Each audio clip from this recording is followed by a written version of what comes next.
प्रिय भक्तों, चाहे प्राण ही क्यों न त्यागने पड़े, पर इन तीन स्थानों पर अपने सगे भाई पर भी भरोसा मत करना, अन्यथा आपका धन तो नष्ट होगा ही, साथ ही आपकी सबसे प्रिय स्त्री भी आपको छोड़ सकती है।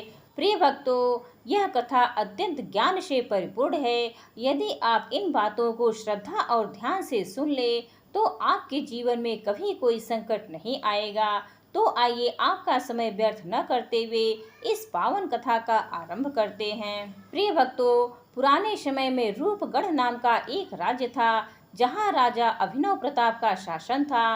राजा बहुत ही शक्तिशाली और न्यायप्रिय थे। उनके कर्मों में दक्षता और नीतियों में दृढ़ता के कारण वे पूरे राज्य में प्रसिद्ध थे।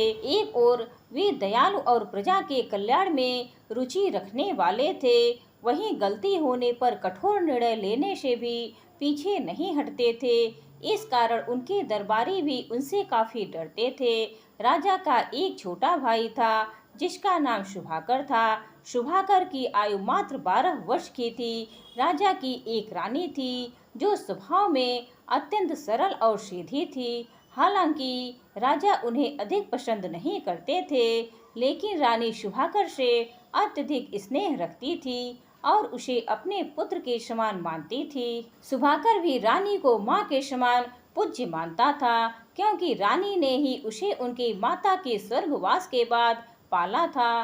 राजा ने रानी से विवाह भी इसीलिए किया था कि सुभाकर का पालन पोषण ठीक से हो सके। एक दिन राजा अभिनव प्रताप अपने शाही बाग में प्रातः भ्रमण कर रहे थे। चलते चलते वे एक सिल्वर के पेड़ के नीचे पहुँचे और अचानक उनके पैर में सिल्फर का कांटा चुभ गया। राजा वहीं बैठ गए और अपने मंत्री को बुलवाया।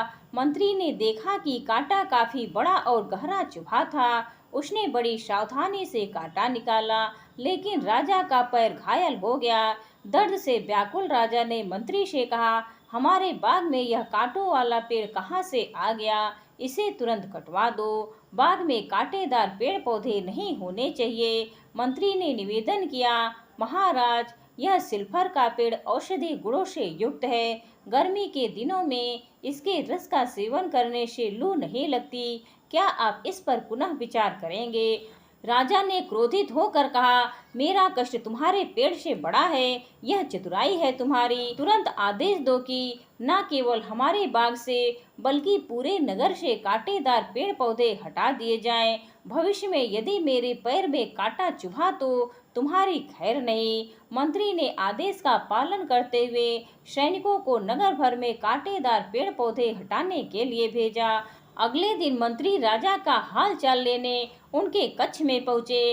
राजा ने कहा, मेरा पैर तो ठीक हो रहा है, परंतु अब एक नई समस्या है। जब मैं महल में घूमता हूँ तो पांव पर धूल जम जाती है। मैं चाहता हूँ कि नगर और महल से पूरी धूल साफ कर दी जाए। इसमें जितना भी खर्च हो वह राजकोष से ले लो। मंत्री यह सुनकर चिंतित हो गए। उस समय चमड़े के जूते चप्पल प्रचलन में नहीं थे और राजा खड़ाऊ पहनते थे, जिससे उन्हें घाव पर दर्द होता था। मंत्री ने सोचा, मिट्टी और धूल को पूरी तरह से हटाना असंभव है। भूमि से धूल उड़ती ही रहेगी। मंत्री के दो गुप्त सलाहकार थे, जो कठिन समस्याओं का समाधान खोजने में मदद करते थे। मंत्री ने सलाहकारों से मिलने का निश्चय किया। रास्ते में उसे जनार्दन नामक एक चतुर व्यक्ति मिला। जनार्दन समझ गया कि मंत्री किसी बड़ी समस्या में उलझे हैं। वह मंत्री का पीछा करते करते उसके सलाहकारों के स्थान पर पहुंच गया और उनकी बातचीत सुनने लगा। मंत्री ने अपने सलाहकारों से कहा, मित्रों, एक बड़ी समस्या सामने आई है। हमारे राजा का आदेश है कि पूरे नगर से धूल गायब कर दी जाए। नगर में धूल का कहीं भी नामो निशान नहीं होना चाहिए। आप लोग इस समस्या का समाधान अपने अनुसार सुलझाइए। एक व्यक्ति ने कहा, यह तो बहुत मुश्किल काम है। भला धूल को कैसे गायब किया जा सकता है? यह मेरे समझ से बाहर है। दूसरे व्यक्ति ने सुझाव दिया, मंत्री जी, यदि हम पूरे नगर में सफाई का काम करवा दें तो कुछ ही दिनों में धूल खत्म हो जाएगी। तभी जनार्दन ने कहा, मंत्री जी, मेरे पास एक उपाय है। यदि आप अनुमति दें तो मैं इसे साझा करूं। मंत्री ने गुस्से में कहा, अरे मूर्ख, तुम यहाँ खड़े होकर हमारी बातें सुन रहे हो। तुम्हें नहीं पता कि दूसरों की बातें सुनना अशिष्टता है। जल्दी यहाँ से चले जाओ, वरना मैं तुम्हें दंडित कर दूंगा। जनार्दन वहाँ से चला गया। मंत्री ने अपने सलाहकारों से कहा, तुम लोग आज से ही सफाई का काम शुरू कर दो। पूरे नगर की सफाई 2 दिनों के भीतर हो जानी चाहिए, चाहे इसके लिए दिन रात मेहनत करनी पड़े। मंत्री महल लौट आया। अगले दिन नगर में कुछ लोग राजा से मिलने महल पहुंचे। राजा ने उन्हें देखकर पूछा, आप लोग यहाँ क्यों आए हैं, मुझे बताइए। एक सज्जन व्यक्ति ने कहा, महाराज, हम आपको कुछ दिखाना चाहते हैं, कृपया हमारे साथ महल के बाहर चले। राजा उनके साथ महल के बाहर आए, लेकिन जैसे ही बाहर निकले धूल मिट्टी के कारण खांसने लगे और तुरंत वापस महल लौट गए। नगर वासियों ने बताया, महाराज, यह सब आपके मंत्री का किया धरा है। उन्होंने पूरे नगर में झाड़ू लगवाकर धूल ही धूल कर दी है। यदि ऐसा ही चलता रहा तो हमारे नगर के लोग बीमार हो जाएंगे। राजा ने तुरंत मंत्री को बुलाकर कहा, मूर्ख मंत्री, यह क्या तमाशा है। मैंने तुम्हें झाड़ू लगवाने के लिए थोड़ी कहा था, मैंने तुम्हें धूल साफ करने का आदेश दिया था और तुम पूरे नगर को बीमार बनाने में जुट गए हो। तुरंत इस मूर्खतापूर्ण कार्य को बंद करो और 2 दिनों के भीतर कोई दूसरा उपाय निकालो। मुझे नगर में कहीं भी धूल नहीं चाहिए। मंत्री उल्टे पांव अपने सलाहकारों के पास भागा और कहा, मैंने पहले ही कहा था कि यह उपाय काम नहीं करेगा, लेकिन तुम लोगों ने अपनी उल्टी बुद्धि लगा दी। अब कोई दूसरा उपाय सुझाओ और ध्यान रहे, इस बार कोई गलती नहीं होनी चाहिए। सलाहकारों ने कहा, मंत्री जी, इसका सिर्फ एक ही उपाय है, पूरे नगर में ईंटें बिछवा दी जाए और नियमित रूप से उनकी धुलाई करवाई जाए। इसके अलावा और कोई तरीका नहीं है। मंत्री को यह सुझाव पसंद आया। उन्होंने आदेश दिया, यह काम कल से शुरू हो जाना चाहिए, इसे जल्द से जल्द पूरा करो। अगले दिन फिर से राजा के दरबार में भीड़ जुट गई। इस बार पूरे नगर के लोग वहां इकट्ठा हुए थे। राजा ने नगर वासियों से पूछा, आप लोग यहाँ क्यों आए हैं, स्पष्ट शब्दों में बताइए कि बात क्या है। एक व्यक्ति बोला, महाराज, कृपा करें और हमें चैन से जीने दे। हम आपके संरक्षण में जीते हैं और आप ही हमारे पालन करता हैं, हमारे साथ न्याय करें। राजा ने कहा, हमें विस्तार से बताओ कि समस्या क्या है, हम तुम्हारी बात समझ नहीं पा रहे हैं। उस व्यक्ति ने कहा, महाराज, हमारा नगर खेती पर जीवित है। हम दिन रात खेतों में मेहनत करके अनाज उपजाते हैं, जिससे हमारा जीवन चलता है। लेकिन आपके मंत्री ने पूरे नगर में ईंटें बिछवाने का काम शुरू कर दिया है। महाराज, यदि पूरा नगर ईंटों से ढक जाएगा तो हम खेती कहाँ करेंगे। अगर खेती नहीं करेंगे तो हमारे परिवार कैसे जीवित रहेंगे। पूरा नगर भूखा मर जाएगा। राजा ने गुस्से में मंत्री से कहा, मंत्री जी, यह क्या मूर्खता है। मैंने आपको धूल साफ कराने का आदेश दिया था और आप पूरे नगर में ईंटें बिछवा रहे हैं। यदि हर जगह ईंटें बिछ जाएंगी तो किसान खेती कैसे करेंगे। आखिर यह काम आपने किस उद्देश्य से किया है। मंत्री ने सिर झुकाकर कहा, महाराज, क्षमा करें, लेकिन धूल हटाने का हमारे पास यही एकमात्र उपाय है। यदि किसी के पास बेहतर उपाय है तो उसे बताने दे। तभी भीड़ से जनार्दन बाहर आया और बोला, महाराज, मेरे पास इसका एक उपाय है। यदि आप अनुमति दें तो मैं इसे प्रस्तुत करूं। मंत्री ने उसे डांटते हुए कहा, अरे मूर्ख, तू यहाँ भी आ गया। मैंने तुझसे कहा था कि यह काम चतुर लोगों का है, तुम्हारे जैसे अनपढ़ इसमें कुछ नहीं कर सकते। राजा ने मंत्री को डांटते हुए कहा, मंत्री जी, यह मत भूलिए कि यह भी हमारे नगर का नागरिक है।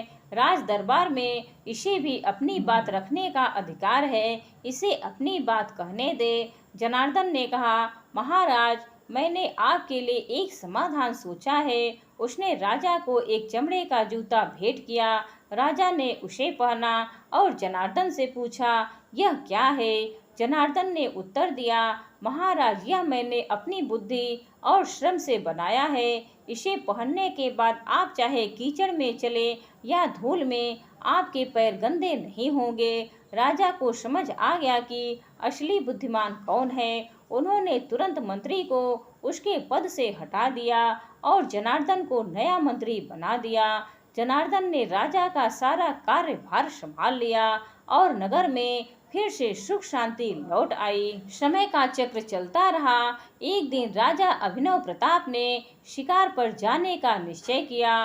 राजा को शिकार का बहुत शौक था। वे अक्सर जंगलों में जाकर जंगली पशुओं का शिकार करते और इसे राजसी खेल समझते थे। एक दिन शिकार करते करते राजा दूसरे राज्य के जंगल में पहुंच गए। वहीं उन्होंने एक सुंदर राजकुमारी को जंगल में भ्रमण करते देखा। वह राजकुमारी अनुपम सुंदरता की मूर्ति थी। राजा ने अपने जीवन में इतनी सुंदर स्त्री कभी नहीं देखी थी। उसे देखते ही राजा मोहित हो गए। उन्होंने निश्चय किया कि इस राजकुमारी को किसी भी कीमत पर अपने जीवन में स्थान देंगे। राजा उस राजकुमारी के पास गया और नम्रता पूर्वक बोला, हे देवी, आप कौन हैं? किसके कुल की कन्या हैं? आपका नाम क्या है? राजकुमारी ने सहजता से उत्तर दिया, आप ऐसा क्यों पूछ रहे हैं और आप कौन हैं? राजा ने कहा, मेरा नाम अभिनव प्रताप है और मैं रूपगढ़ का राजा हूँ। आपको देखकर मेरा हृदय आपके प्रति आकर्षित हो गया है। मैं चाहता हूँ कि आज ही आपसे विवाह करूँ। राजकुमारी थोड़ी असहज हो गई, परंतु उन्होंने अपने आप को संभालते हुए कहा, मैं राजा सूर्यदेव की पुत्री रत्नप्रभा हूँ। विवाह का निर्णय मेरे पिता ही करेंगे। यदि आप मुझसे विवाह करना चाहते हैं तो मेरे पिता से अनुमति लें। यदि वे सहमत होंगे तो मुझे कोई आपत्ति नहीं होगी। वैसे भी आप मेरे राज्य में प्रवेश कर चुके हैं। जंगल के पार ही मेरे पिता का भव्य महल है। आप उनसे आज ही मिल सकते हैं। राजा ने कहा, मैं आपके लिए किसी भी कठिनाई को पार कर सकता हूँ। यह जंगल तो मेरे लिए तुच्छ है। मैं आज ही आपके पिता से मिलूंगा। राजा सूर्यदेव के दरबार में पहुँचे और अपनी इच्छा व्यक्त की। उन्होंने कहा, मैं रूपगढ़ का राजा अभिनव प्रताप हूँ। आपकी पुत्री रत्नप्रभा मुझे अत्यंत प्रिय हो गई है। मैं आज ही उनसे विवाह करना चाहता हूँ। राजा सूर्यदेव ने मुस्कुराते हुए कहा, यह हमारे लिए सौभाग्य की बात होगी, परंतु आज ही विवाह करना उचित नहीं प्रतीत होता। हमें थोड़ा समय चाहिए ताकि हमारे बंधु बांधव इस शुभ अवसर में सम्मिलित हो सके। राजा अभिनव प्रताप बोले, आपका विचार उचित है, परंतु राजाओं के विवाह में कई बार कठिनाइयां उत्पन्न हो जाती हैं। मित्रों के साथ हमारे शत्रु भी आ जाते हैं। यदि राजकुमारी अत्यंत सुंदर हो तो कुछ शत्रु हानि पहुंचाने का प्रयास अवश्य करते हैं। इसीलिए मैं चाहता हूं कि यह विवाह शीघ्र ही संपन्न हो जाए। राजा सूर्यदेव ने कहा, यदि आप शीघ्र विवाह करना चाहते हैं तो मुझे कोई आपत्ति नहीं है। राजा सूर्यदेव ने अपनी पुत्री रत्नप्रभा का विवाह राजा अभिनव प्रताप से धूमधाम से करा दिया। राजा अभिनव प्रताप अपनी दुल्हन रत्नप्रभा को लेकर महल लौट आए। महल में बड़ी रानी को राजा के व्यवहार पर कोई आश्चर्य नहीं हुआ, क्योंकि वह जानती थी कि राजा उनके प्रति अधिक प्रेम नहीं रखते। रत्नप्रभा महल में आकर बहुत प्रसन्न थी और राजा से अत्यधिक प्रेम करती थी। राजा भी अधिकतर समय रत्नप्रभा के साथ व्यतीत करते। इधर बड़ी रानी ने शुभाकर को पुत्र समान मान लिया और उनके पालन पोषण में ध्यान देने लगी। एक दिन राजा ने सोचा, देखता हूँ रानी रत्नप्रभा मुझसे कितना प्रेम करती हैं। उन्होंने अपने एक सैनिक को बुलाया और कहा, तुम रानी रत्नप्रभा के पास जाओ और उदास चेहरा बनाकर कहो कि राजा की सीढ़ियों से गिरकर मृत्यु हो गई है। सैनिक घबराते हुए बोला, महाराज, मुझसे इतना बड़ा झूठ नहीं बोला जाएगा। कृपया यह कार्य किसी और से कराएं। राजा ने गंभीर स्वर में कहा, यह राजा का आदेश है। यदि तुमने इसे नहीं माना तो तुम्हें शूली पर चढ़ा दिया जाएगा। सैनिक भयभीत हो गया। उसने सोचा, यदि राजा की बात नहीं मानूंगा तो मुझे शूली पर चढ़ा दिया जाएगा, और यदि उनकी बात मान लेता हूँ तो रानी क्रोधित होकर मुझे दंड देंगी। मेरी मृत्यु निश्चित है, तो क्यों न राजा के आदेश का पालन करूं। अंततः सैनिक ने भारी मन से राजा की झूठी खबर रानी तक पहुंचाने का निश्चय किया। सैनिक ने महारानी रत्नप्रभा के कक्ष में प्रवेश किया। वह हाथ जोड़कर उनके सामने खड़ा हुआ और दुख भरी आवाज में बोला, महारानी, महाराज सीढ़ियों से गिर गए और उनकी मृत्यु हो गई है। इतना सुनते ही महारानी का हृदय जैसे थम गया। बिना कुछ बोले ही वे धड़ाम से गिर पड़ी। उनके प्राण निकल चुके थे। सैनिक जो इस बात से पहले ही भयभीत था, सहम गया। वही हुआ जिसका उसे डर था। सैनिक तुरंत राजा के पास दौड़ा और घबराई हुई आवाज में बोला, महाराज जल्दी चलिए, महारानी के कक्ष में कुछ अनहोनी हो गई है। मेरी बात सुनते ही महारानी कुछ बोल नहीं पाई और बेसुध हो गई। राजा तेजी से महारानी के कक्ष में पहुंचे। उनके साथ दरबार के सभी वैद्य भी आए, लेकिन वैद्यों ने स्पष्ट कर दिया कि महारानी अब इस संसार में नहीं रही। यह सुनकर राजा का हृदय जैसे फट गया। उन्होंने पछताते हुए कहा, यह सब मेरी ही गलती है। मेरी रानी इतनी पतिव्रता थी कि मेरी मृत्यु की खबर सुनते ही उन्होंने प्राण त्याग दिए। मैं कितना अधर्मी और पापी हूँ जो अपनी रानी पर शंका कर बैठा। मेरी रानी संसार की सबसे सुंदर, सबसे पवित्र स्त्री थी। राजा ने निर्णय लिया, इतना बड़ा पाप करने के बाद मेरे जीने का कोई अर्थ नहीं। जब मेरी रानी ही नहीं रही तो मैं कैसे जी सकता हूँ। मेरी सजा मृत्यु ही है। मैं अपनी रानी के साथ चिता पर सती हो जाऊंगा। उन्होंने मंत्रियों को आदेश दिया, रानी के लिए चिता तैयार की जाए और वह इतनी बड़ी हो कि मैं भी उसके साथ समा जाऊं। यह सुनते ही पूरे महल में हड़कंप मच गया। बड़ी रानी ने राजा को समझाने का बहुत प्रयास किया। उन्होंने कहा, महाराज, आप इतने बड़े राज्य के स्वामी हैं, प्रजा की पूरी जिम्मेदारी आपके कंधों पर है। आप इस तरह अपने कर्तव्य से मुंह नहीं मोड़ सकते। लेकिन राजा किसी भी बात को सुनने को तैयार नहीं थे। बड़ी रानी ने यह स्थिति देखकर अपने देवर सुभाकर चंद्र से कहा, तुम तुरंत जंगल जाओ। हमारे गुरुजी वहाँ तपस्या कर रहे हैं। वे एक सिद्ध संत हैं। उन्हें राज्य में बुला कर लाओ। उन्हें बताओ कि राजा ने यह घातक निर्णय ले लिया है और उनकी उपस्थिति से ही यह संकट टल सकता है। उधर मंत्री ने राजा और रानी के लिए चिता तैयार करवा दी। राजा रानी के साथ चिता पर बैठ गए। ब्राह्मण मंत्रोच्चार कर रहे थे।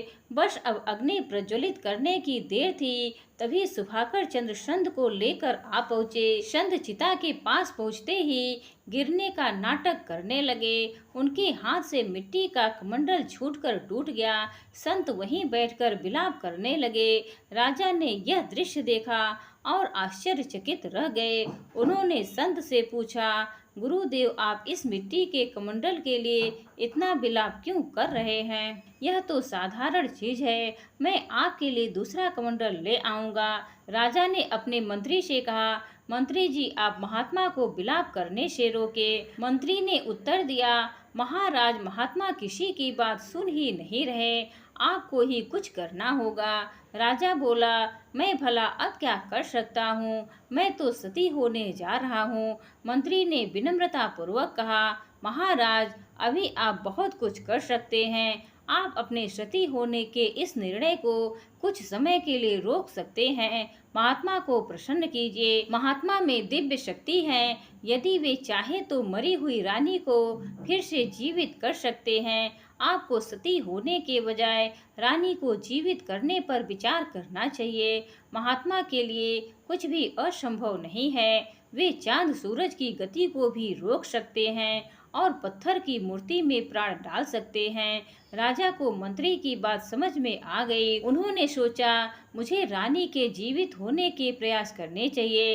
राजा तुरंत चिता से उतरकर महात्मा के पास पहुँचे और बोले, महात्मा, आप सिद्ध पुरुष हैं। यदि आप चाहें तो इस टूटे हुए कमंडल को भी फिर से पहले जैसा बना सकते हैं। मैं जान गया हूँ कि आपने यह सब मेरी आंखें खोलने के लिए किया है, पर मेरी आंखें तो रानी थी जो अब इस संसार में नहीं हैं। उनके बिना मुझे कुछ दिखाई नहीं देता और ना ही कुछ समझ में आता है। अगर आप चाहें तो मेरी रानी फिर से जीवित हो सकती है। आप विधि के विधान को भी बदल सकते हैं। महात्मा ने गंभीरता से कहा, राजन, तुमने सही पहचाना। मेरा उद्देश्य तुम्हें यह सिखाना था कि यह संसार क्षण भंगुर है। इसमें रोज कमंडल टूटते हैं और नए बनते हैं। मनुष्य जन्म लेते हैं और मरते हैं। ज्ञानी जन इन बातों का शोक नहीं करते। यहाँ कुछ भी स्थायी नहीं है। तुम्हें अपनी रानी का मोह त्याग कर उनका मृत्यु संस्कार करना चाहिए।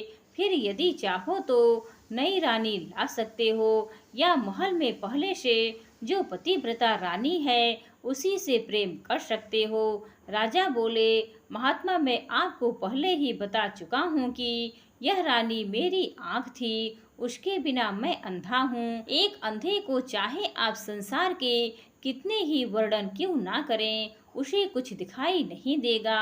वह तो बताई गई बातों की कल्पना भी नहीं कर सकता। महात्मा ने देखा कि राजा उनकी बातों को सुनने के लिए तैयार नहीं है। वे बोले, राजन, तुम्हारी रानी को विधाता ने बस इतनी ही आयु दी थी। वह अपनी आयु पूरी कर चुकी है। लेकिन यदि तुम अपनी आयु अपनी रानी को देना चाहो तो मैं उसे फिर से जीवित कर सकता हूँ। पर ध्यान रहे, सावधान, रानी तुम्हारे लिए अत्यंत अशुभ सिद्ध हो सकती है। राजा ने महात्मा से कहा, महाराज, जो रानी मेरी मृत्यु की बात सुनकर प्राण त्याग सकती है वह मेरे लिए अशुभ कैसे हो सकती है। मैं अपनी आधी आयु उसे देना चाहता हूँ। कृपया मेरी प्रार्थना स्वीकार करें। महात्मा बोले, राजन, अवश्य ही रानी को जीवित करूंगा, लेकिन पहले तुम संकल्प लेकर अपनी आधी आयु रानी को दे दो। याद रखना, जब तुम चाहोगे संकल्प लेकर वह आयु वापस भी ले सकते हो। संसार की परिस्थितियां अनिश्चित हैं। मनुष्य का जीवन कब किस ओर मोड़ ले यह कोई नहीं जानता। राजा ने तुरंत संकल्प लिया और रानी के ऊपर जल छिड़क दिया। राजा की आधी आयु रानी के भीतर चली गई। रानी को ऐसा लगा मानो वह गहरी नींद से जागी हो। वह अचानक हड़बड़ाकर उठ बैठी। जब रानी रत्नप्रभा ने खुद को चिता पर देखा तो आश्चर्य में पड़ गई। राजा ने उसे पूरी घटना सुनाई। रानी अपने पति के चरणों में गिर पड़ी। राजा रानी को अपने साथ महल में लेकर खुशी खुशी लौट आया। राजा का प्रेम रानी के प्रति और भी बढ़ गया। अब वह राज दरबार के सभी कार्य छोड़कर दिन रात रानी के कक्ष में ही समय बिताने लगा। धीरे धीरे राज दरबार के सारे निर्णय छोटी रानी रत्नप्रभा ही लेने लगी। रानी के सही गलत जो भी फैसले होते सभी को उन्हें मानना पड़ता। समय के साथ रानी के मन में राजा के प्रति भावनाएं बदलने लगी। अब वह राजा से पहले जैसा प्रेम नहीं करती थी, परंतु राजा अंधभक्ति में रानी से अनवरत प्रेम किए जा रहा था। एक दिन रानी ने राजा से कहा, महाराज, मेरा मन अपने पिता के घर जाने का हो रहा है। कृपया मुझे एक माह के लिए वहां जाने की अनुमति दे। राजा इस बात को सुनकर बहुत दुखी हो गया। उसने रानी से कहा, महारानी, आपके भीतर मेरी जान बसती है। आप यह जानती हैं, आप मुझसे एक माह के लिए दूर जाने की अनुमति मांग रही हैं, लेकिन मैं आपके बिना एक पल भी जीवित नहीं रह सकता। कृपया अपने पिता के घर जाने का विचार त्याग दे। रानी ने कहा, महाराज, बच्चों जैसी बातें मत कीजिए। आप एक परम प्रतापी राजा हैं और मैं आपकी पत्नी हूँ। यह मेरा अधिकार है कि मैं अपने पिता के घर आ जा सकूं। एक बेटी को अपने पिता के घर जाने का अधिकार मिलना चाहिए।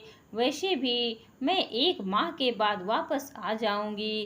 रानी ने जैसे तैसे राजा को समझाया और अपने पिता के घर चली गई। जब रानी अपने पिता के घर थी तब उसकी नजरें घोड़ों के अस्तबल के रखवाले पर ठहर गई।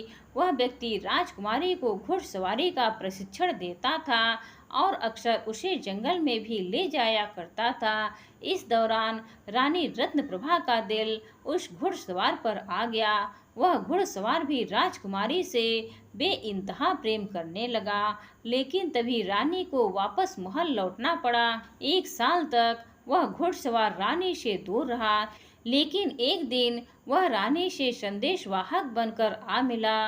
रानी के दिल में उसके लिए फिर से प्रेम उमड़ आया, लेकिन महल में उससे मिलना रानी के लिए खतरे से खाली नहीं था।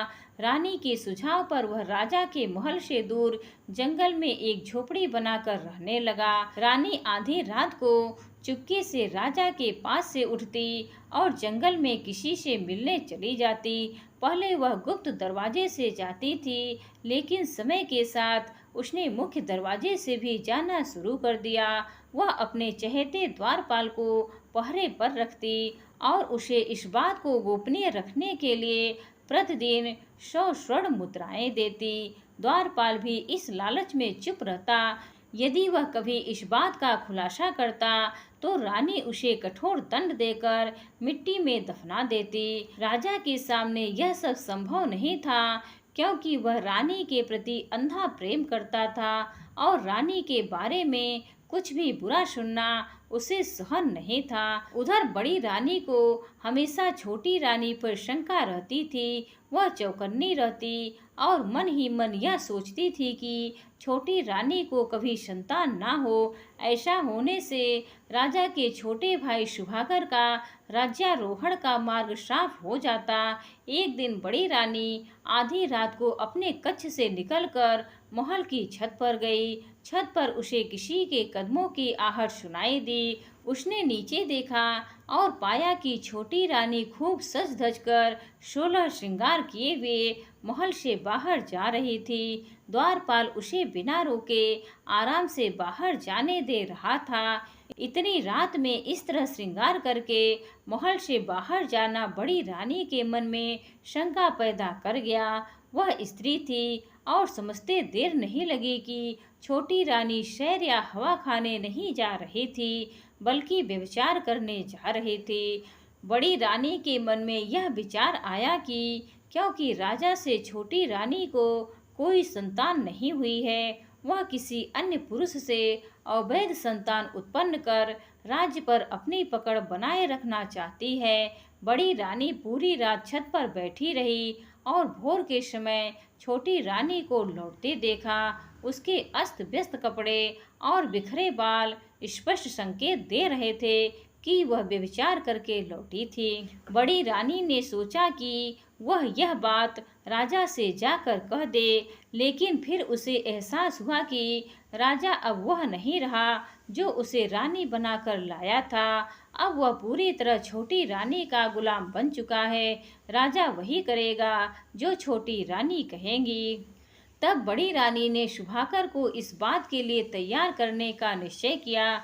उसने शुभाकर को बुलाकर कहा, शुभाकर, तुम मेरे देवर ही नहीं पुत्र समान हो। तुम इस राज्य के वारिस हो। राज्य में हो रहे गलत कार्यों का विरोध करना तुम्हारा धर्म है।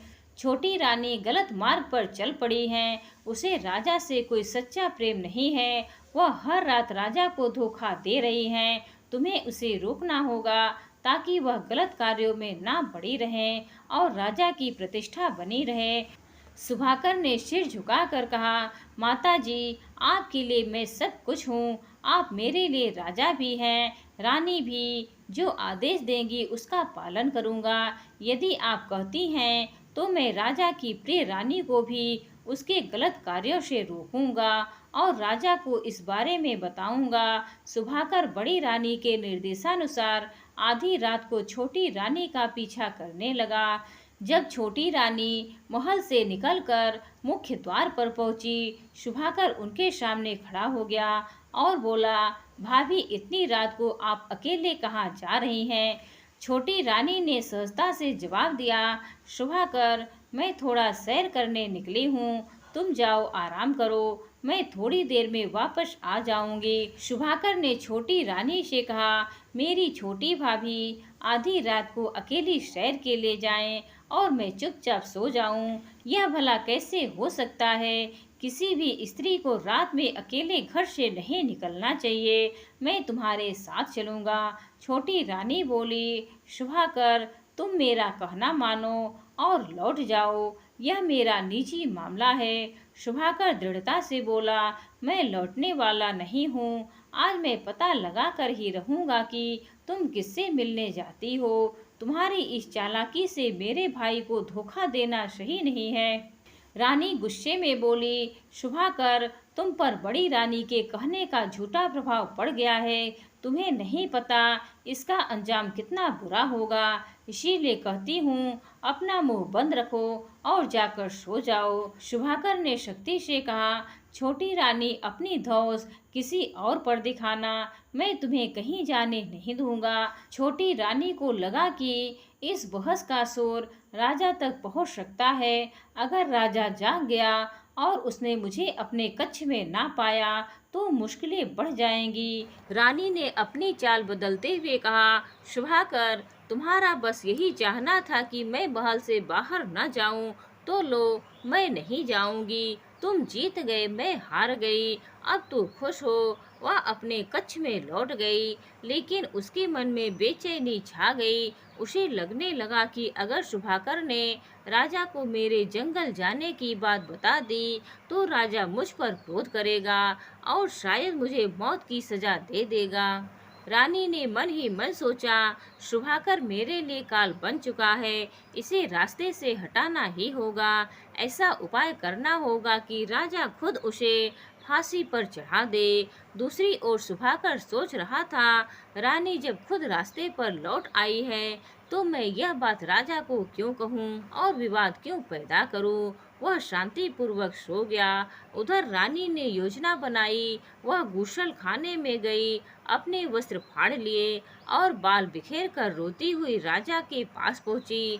रानी ने राजा को जगाकर कहा, महाराज, आपने महल में ऐसा व्यक्ति रखा है तो किसी स्त्री की इज्जत कैसे सुरक्षित रह सकती है। राजा चौंक कर बोले, क्या हुआ?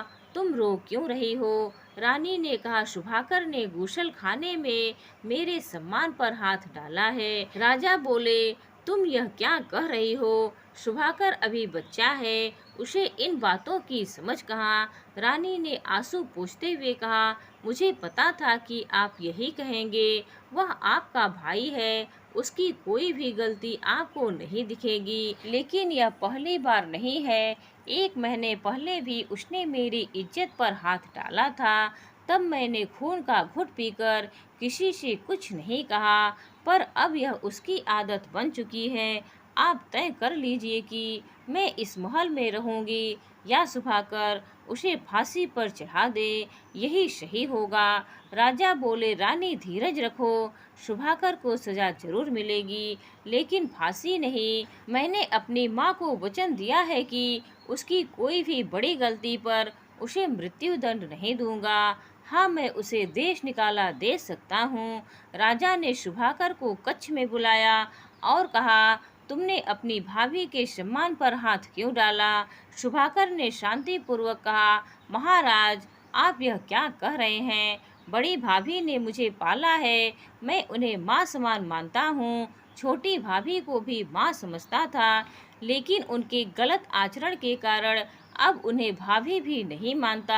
यह रोज रात को जंगल में अपने प्रेमी से मिलने जाती हैं और आपको धोखा दे रही हैं। छोटी रानी ने गुस्से में कहा, झूठ मत बोलो शुभाकर, अगर मैं महल से बाहर जाती हूँ तो किसी ने तो देखा होगा।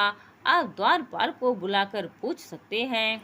राजा ने द्वारपाल को बुलाया और पूछा, क्या तुमने छोटी रानी को आधी रात में महल से बाहर जाते देखा है? द्वारपाल ने झूठ बोलते हुए कहा, नहीं महाराज, मैंने कभी नहीं देखा। राजा ने द्वारपाल की बात को सत्य मानते हुए शुभाकर से कहा, मेरे राज्य में व्यभिचार के लिए कोई स्थान नहीं है। तुम इसी समय महल छोड़कर चले जाओ। अगर आज के बाद मेरे राज्य में देखे गए तो तुम्हें फांसी पर चढ़ा दिया जाएगा। राजा ने शुभाकर की कोई सफाई नहीं सुनी। व्यभिचार का झूठा आरोप लगाकर उसे राज्य छोड़ने का आदेश दे दिया। राजा ने कहा कि अगर शुभाकर फिर कभी राज्य में दिखाई दिया तो उसे फांसी पर चढ़ा दिया जाएगा। शुभाकर यह निर्णय सुनकर बड़ी रानी के पास गया। उसने अपनी व्यथा सुनाते हुए कहा, महाराज ने मुझ पर व्यभिचार का झूठा आरोप लगाया है और मुझे राज्य छोड़ने का आदेश दिया है। अगर मैं राज्य में वापस आया तो मुझे फांसी दे दी जाएगी। बड़ी रानी ने उसे सांत्वना देते हुए कहा, बेटा, अच्छे कामों में बाधाएं आती हैं, लेकिन निराश मत हो। तुम जंगल में गुरुजी के पास जाओ, वे ही इसका समाधान करेंगे। तुम वही करना जो वे कहेंगे। शुभाकर बड़ी रानी से विदा लेकर जंगल में गुरुजी के पास चला गया।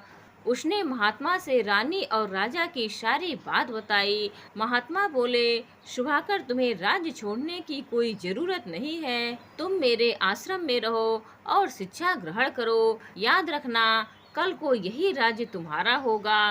राजा खुद तुम्हें लेने नंगे पांव आएगा।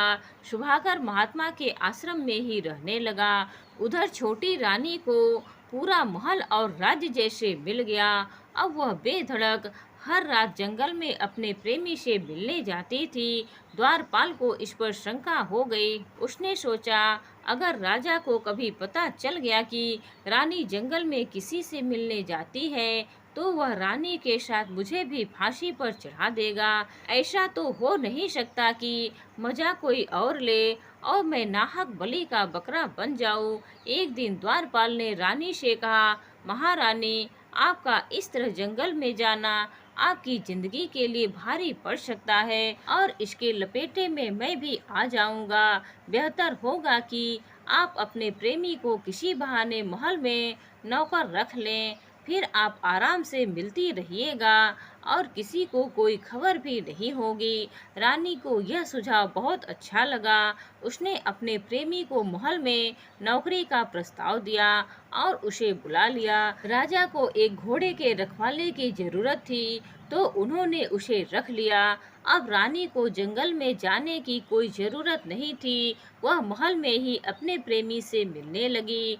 परंतु प्रेमी का मन बदलने लगा। उसने महल की एक विधवा स्त्री जो घुड़साल में काम करती थी उससे संबंध बना लिए।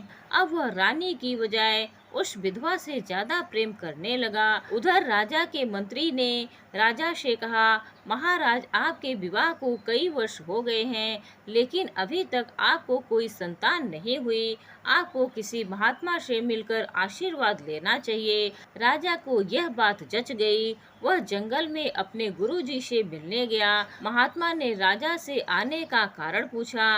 राजा ने कहा, गुरुदेव, मुझे कोई संतान नहीं है। अगर आप कृपा करें तो मेरा वंश चल सकता है। महात्मा बोले, राजन, मैं आपका वंश कैसे चला सकता हूँ? हाँ, मैं यह चाहता हूँ कि आप सदा जवान बने रहे, आपकी मृत्यु कभी ना हो और आप लंबे समय तक राज्य करें, स्त्री सुख का भी आनंद ले। महात्मा ने राजा को एक आम का फल देते हुए कहा, यह सिद्ध किया हुआ फल है। इसे कल सुबह नहा धोकर और पूजा पाठ के बाद खा लेना।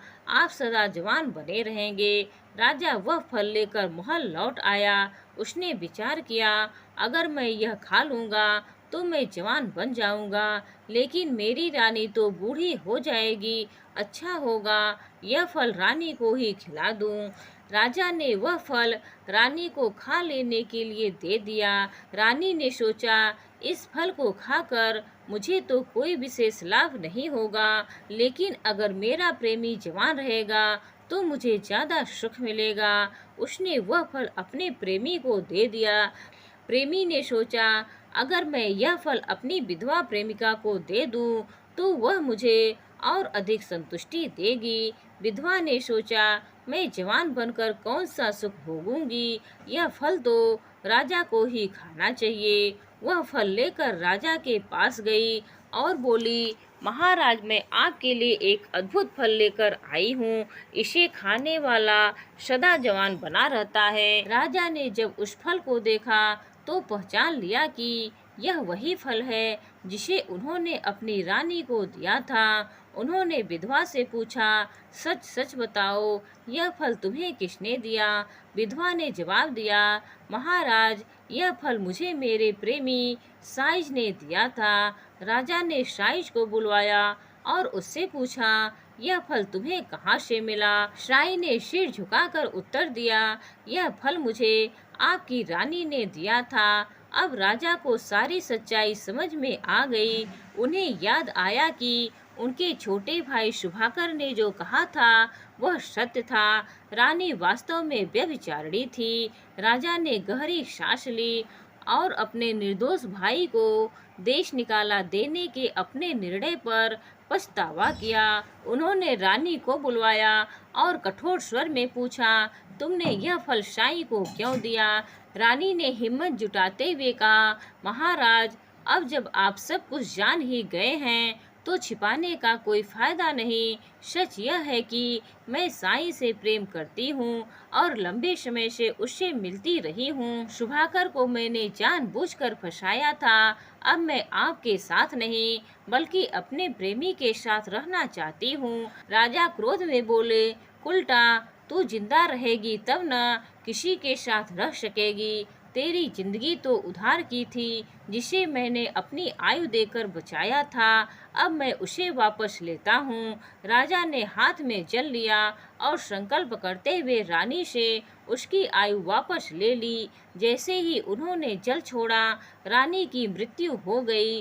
राजा ने शाही और द्वारपाल को आजीवन कैद का आदेश दिया। इसके बाद उन्होंने बड़ी रानी को बुलवाया और वह फल उसके हाथ में देते हुए कहा, महारानी, मेरे अपराध को क्षमा करें। मैंने आपके रहते दूसरी रानी को महल में लाकर बहुत बड़ा पाप किया। मैंने अपने छोटे भाई शुभाकर के साथ भी अन्याय किया। अब मैं अपने पाप का प्रायश्चित करना चाहता हूँ। आप यह फल खाएं और हमारे नगर का शासन संभालें। मैं महल छोड़कर जंगल में जाकर तपस्या करना चाहता हूँ और वहीं अपने शरीर को समाधि में लीन करना चाहता हूँ। बड़ी रानी ने शांत स्वर में कहा, महाराज, इस फल का अब मेरे जीवन में कोई उपयोग नहीं है। आप इसे शुभाकर को दे। वह गुरुजी के आश्रम में है। आप उसे बुलवाकर इस फल के साथ सारा साम्राज्य उसे सौंप दें और आपको कहीं जाने की आवश्यकता नहीं है। जो हुआ वह बीत चुका है। अंत भला तो सब भला। आप तुरंत शुभाकर को महल लेकर आइए। राजा ने बड़ी रानी की बात मानी। वे नंगे पांव जंगल में शुभाकर को लेने गए। उन्होंने अपने छोटे भाई को महल लाकर राज्य का राजा बना दिया।